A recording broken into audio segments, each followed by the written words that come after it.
Guys, একটা কথা যে আপনি যেটা কল্পনা করবেন না সেটা কিন্তু ঘটবে, সেটা কিন্তু আপনার চিন্তার বাইরে।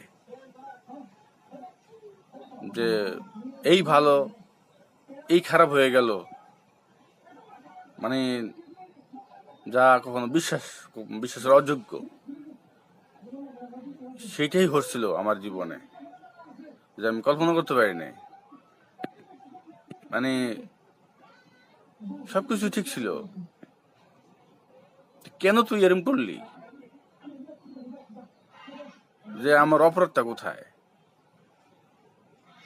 তুই যাবি, যা।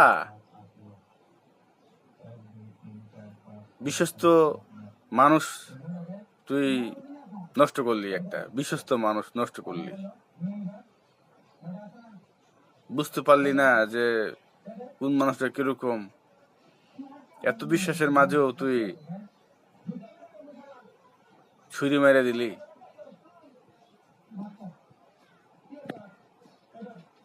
এটাই হইল আমার জীবনে। এত বিশ্বাস করলাম তারে আমি।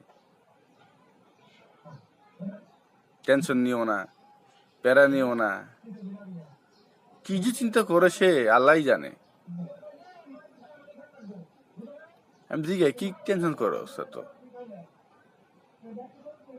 খাবি দেবি, ঘুমাবি, নামাজ পড়বি, আল্লাহ বিলো করবি,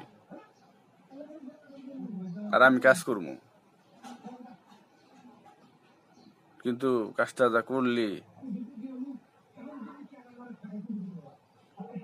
আমি কি করবো, আমার মাথায় খেলে না। শুধু আর ভাবি আর ভাবি।